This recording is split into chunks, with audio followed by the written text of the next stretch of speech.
Previously on the Frontier Farmer. There we go, a Riverways. I think that's quite a nice name, and this truck is dedicated to the production zone now. Our soybeans and sorghum, they need some weeding, but I'm going to be spraying this time to speed the job up. Now, before weeding, I'm hopping in the pickup, and that's because we've had some piglets born this morning, and that means it's time to sell some of the adult ones. There we go, sprayer on. And we can herbicide these weeds in both fields. Spray complete, and here we go. Our lovely golden oats ready to harvest, and we'll be harvesting oats and baling as we go. I'm going to have to look at a new silo solution, and there we go. Successfully stacked.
Hello everyone, and welcome back to the Frontier Farmer at the Dark Forest.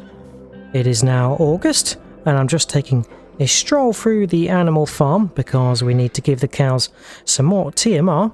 So we'll start up the old farm wall and get unloading. And you might notice that something in the background looks a little bit different. That's right, we have a big silver tank sat in the middle of our homestead yard.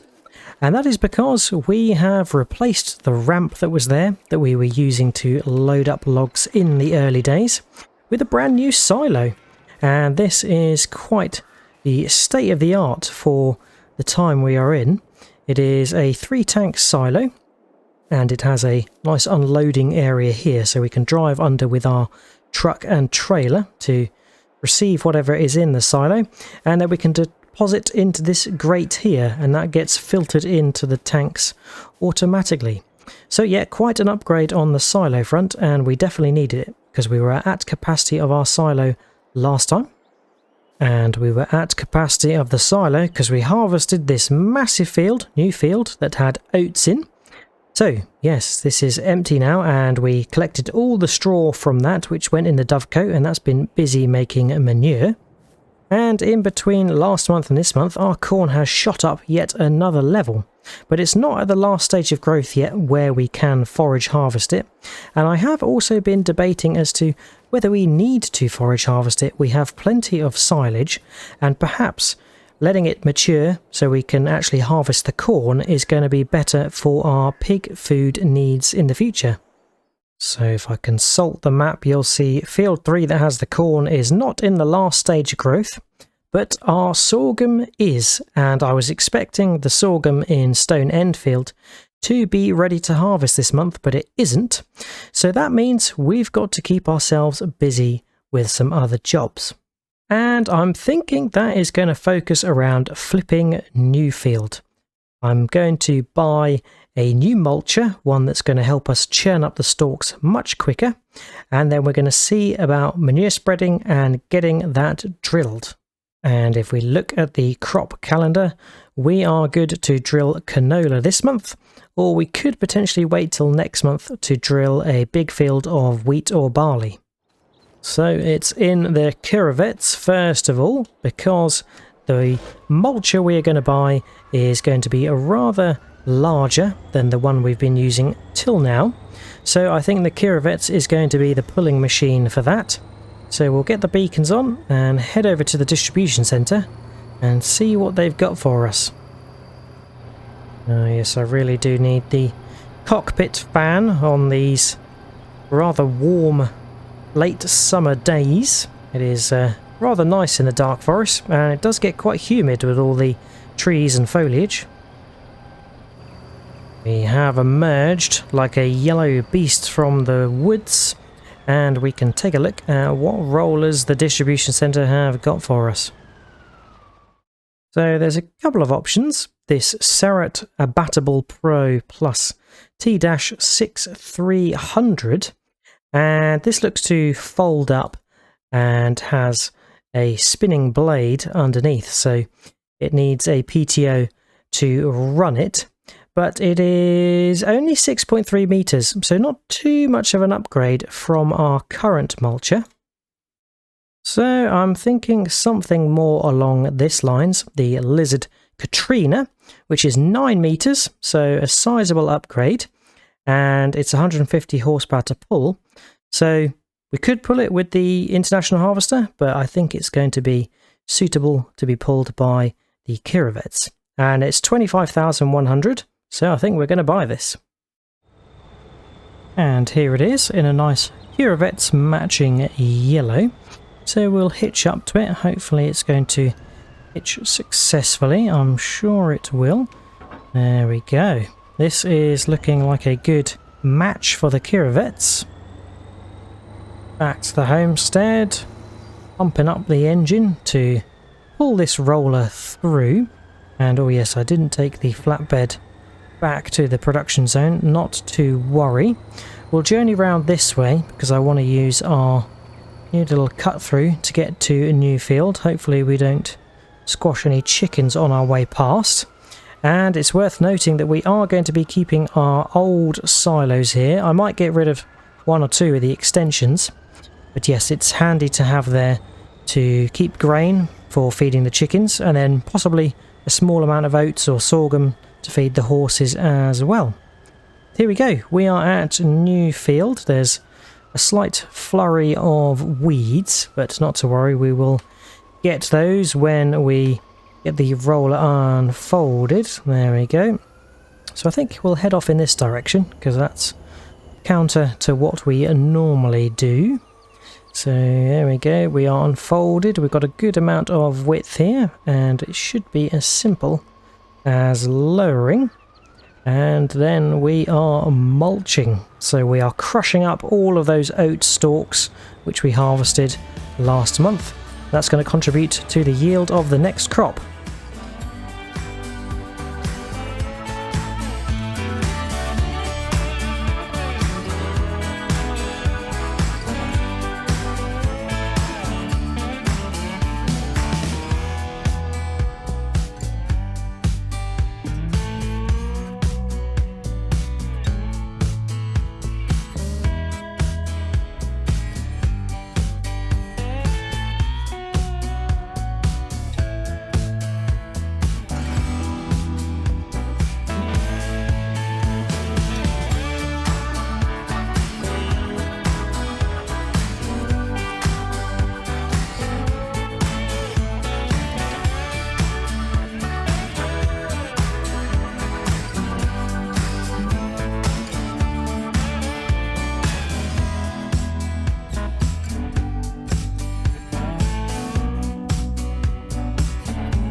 Raising up and folding.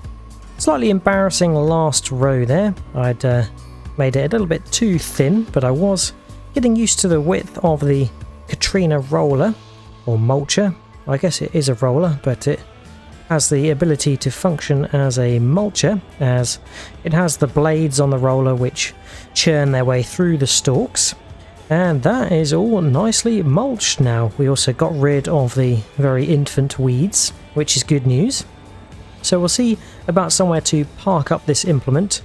We are running short on shed space, but I'm sure we can find some place. Now next it will be on to manure spreading, and we've had a good amount of straw which we got from our oats converted into manure in the dovecote since last month, which is good news. So we should be able to meet the needs of that field. Now I'm just taking a look as to where we've got room. I think it's quite a long implement, so potentially that middle section, middle shed, is going to be a good place, but there is a cultivator in there which I will need to move. Pick this up, and I think this cultivator is going to look very silly on the back of this Kiravetz because it is tiny in comparison. But yes, we must move it out of the way. So I think we can shove it in here with the bucket and the plough. And I think it might be time to let some of this older and smaller equipment go. We have collected most of the equipment and we have sold some along the way, but yes, we do have some of the very early days equipment still. And my hope is that one of the settlers might set up a farm on the other side of the Dark Forest and we could donate some equipment to them, and that would be just quite a nice way to give back to the settlement, because obviously they work hard to keep everything running in the Dark Forest and get us quite a bit of money coming in through all the productions. So potentially we could look to give back by gifting some equipment in that way, but we will see. Right, let's get this parked up and reversed in here. There we go, that is fantastic. Right, it is manure spreading next, so I might as well grab the manure spreader with the Kiravetz, but I think it's going to be the International Harvester running it, as that seems to do the trick a little bit better. There we can speed on through, get refilled with manure, and go swap the Kiravetz for the International Harvester. Now another piece of equipment we could look to get rid of is that grader, because we use our bulldozer anytime we want to make roads and tracks. There we go. Right, where did I park the International? Of course it is over here in front of our relatively new planter. And yes, I am excited for harvesting our planted goods, the corn, which I think, yes, we are going to let mature to actually harvest proper corn rather than forage harvesting into chaff. And then we are going to be harvesting our sugar beets at some point, which is exciting as well. Right, on to manure spreading.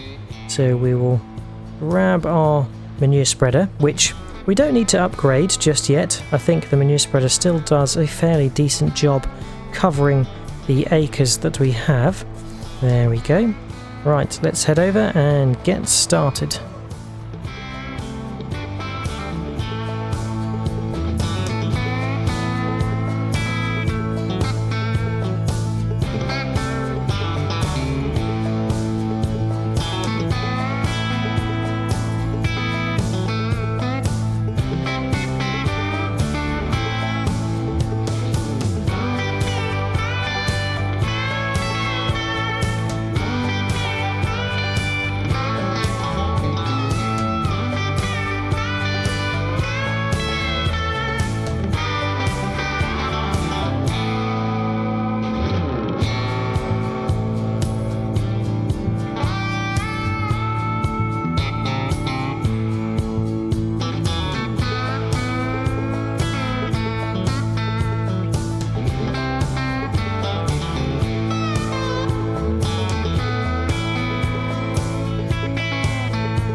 There we go. Job done. A little bit sporadic and sloppy, but it is muck chucking after all, so we just want to get it down on the ground, and if there's a couple of little patches that we've missed, that's not too much bother.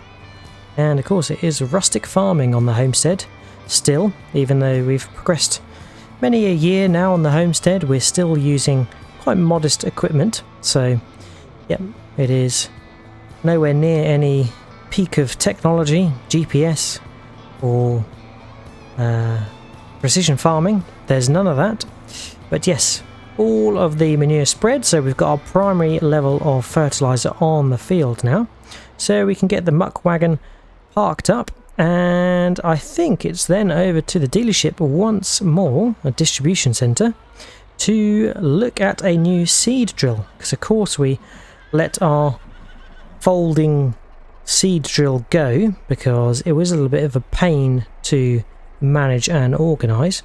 So I think we've found and identified a suitable seed drill, and we will go check it out. Let's park up the International, and I think I saw Barkmus over here. Yes, here he is. He's having a little wander around the yard. How's it going, Barkmus?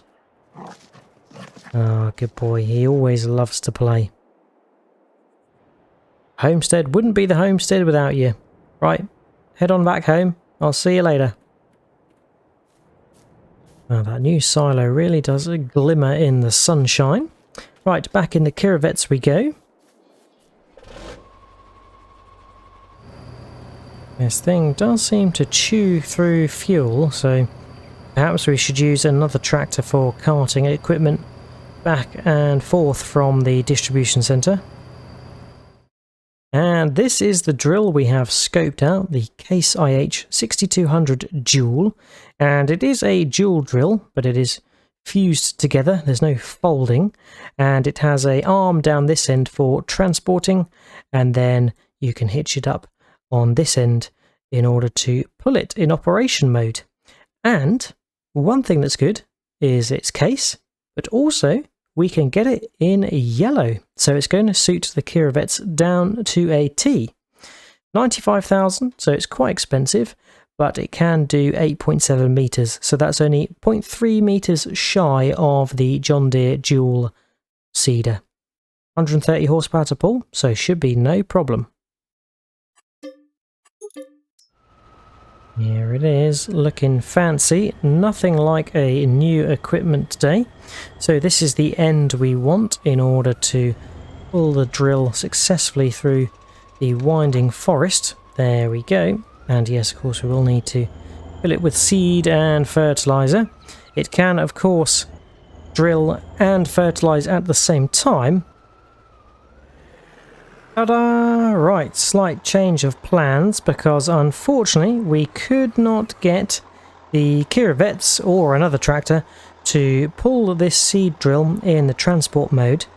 The hitches were just too low, so it was dragging the wheels that were not the transport wheels on the ground and not turning very well. So I've had it loaded onto a flatbed, and we will take it back to the homestead on this. And then once it's in the homestead, it can be manoeuvred using the wide working mode rather than the transportation mode. And I'm hoping that is going to resolve the issue. Now, one thing to mention is I'm not sure if this drill can direct drill. So it might be that new field needs to be cultivated before we actually drill. So we will have to run a little test and see. But I have got the Kiravets ready and waiting in new field, so we will head on over this way and hopefully we can fit through the track that is alongside field number 3. There we go, we have made it. It's like running a large equipment logistics firm sometimes, moving their big machinery around the homestead. But we can get this lined up and unloaded for the Kiravets. That's unloaded, and we've parked the Iveco in trees to be out of the way, and I've taken the liberty of loading the seed drill with seed and fertilizer, so we are good to go. So I think we'll get canola selected. There we go. And it really is the moment of truth. Is it going to direct drill or isn't it? Let's see. If we pull forward, aha, we will see that it is indeed fertilizing, but I'm not sure if it's drilling. Nope, it is not changing the crop type from oats to canola, but it is adding in a fertilization stage. So yes, we unfortunately do need to cultivate this field first. So we can park this drill off to the side for now, and it's back to the distribution center to go and pick up a cultivator. And it is a shame that that seed drill can't direct drill. It would be handy if it could. Maybe there's some upgrade we can make to it, who knows. But yes, it is really pros and cons with trying to find a seed drill that suits the homestead. That seems to be perfect in terms of matching the curvettes and the width we want, and it doesn't have any silly folding and unfolding mechanism. But yeah, unfortunately it doesn't direct drill, so it means we've got an additional job of cultivating now.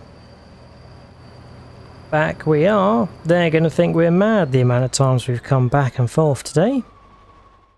But fortunately I had planned for the possibility that we needed to cultivate before, and this RAB 8.4, and I think it's 8.4 because it's 8.4 meters wide, is available for a very fair price, 2100. And we can get it in a nice yellow that matches the curvettes. So let's buy this. 2100, not a bad outlay at all to get our field nicely cultivated so our seed drill will work.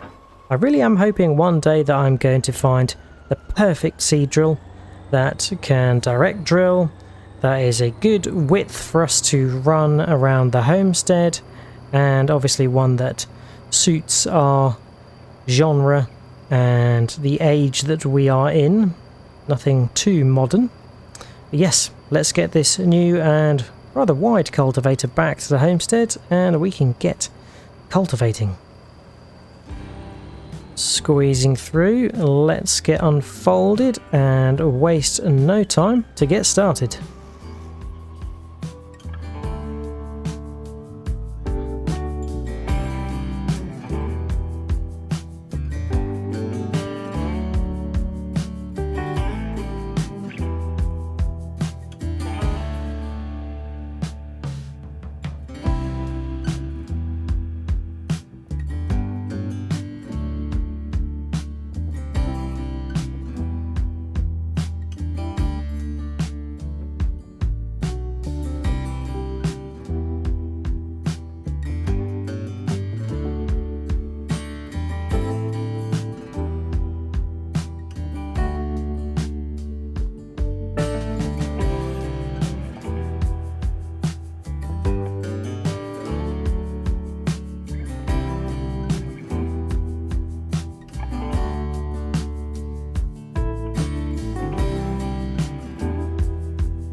Holy stones.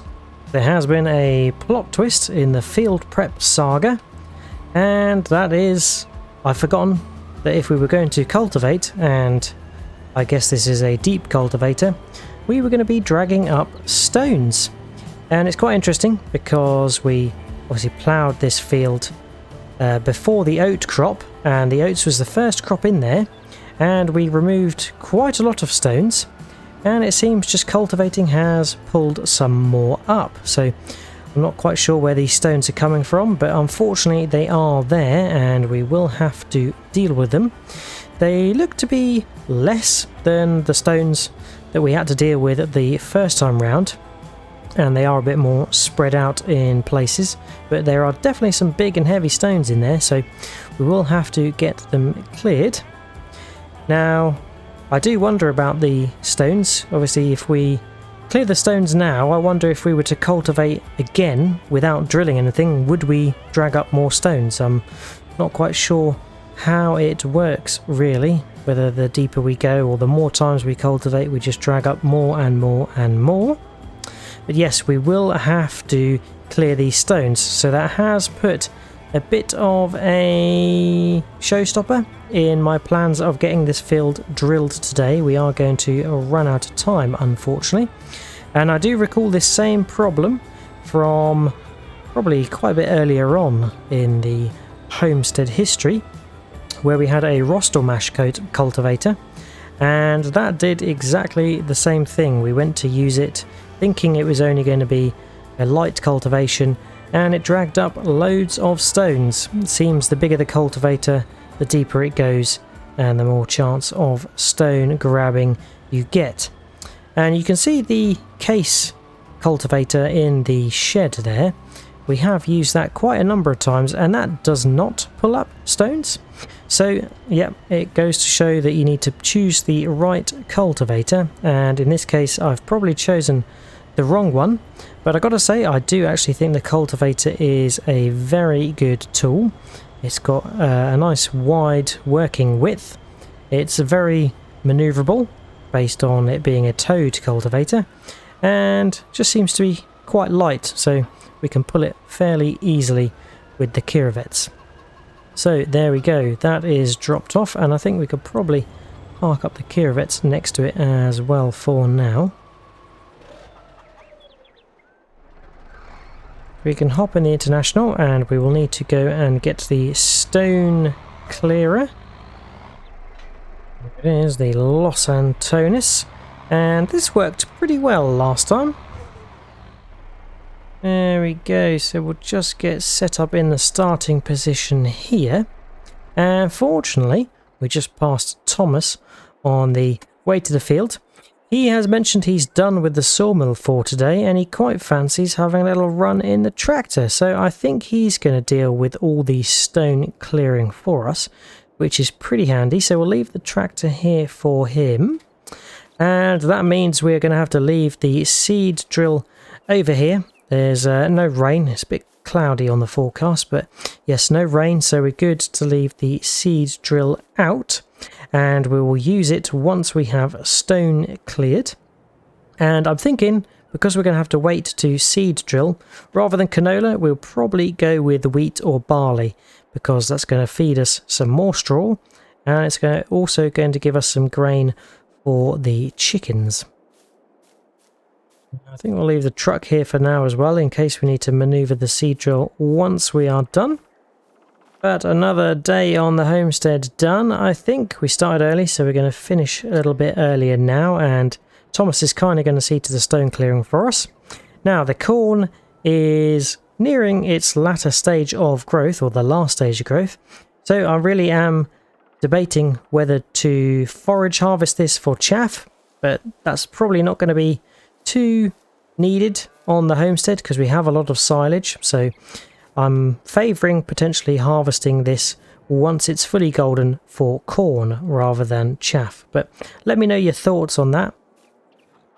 Fancy new cultivator and roller. Definitely happy with the roller mulcher, that is here to stay, but the cultivator, we will have to see how the seed drill performs, because if the seed drill doesn't perform, then I'm going to carry on my research to find a direct drill, and hopefully that will mean we don't need to cultivate.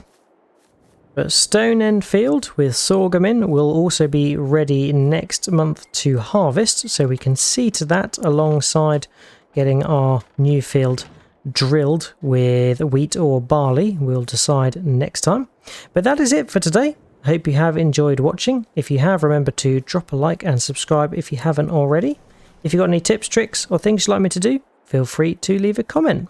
But all that's left to say is, I hope to see you again next time on the Frontier Farmer, and until then, I'll catch you later.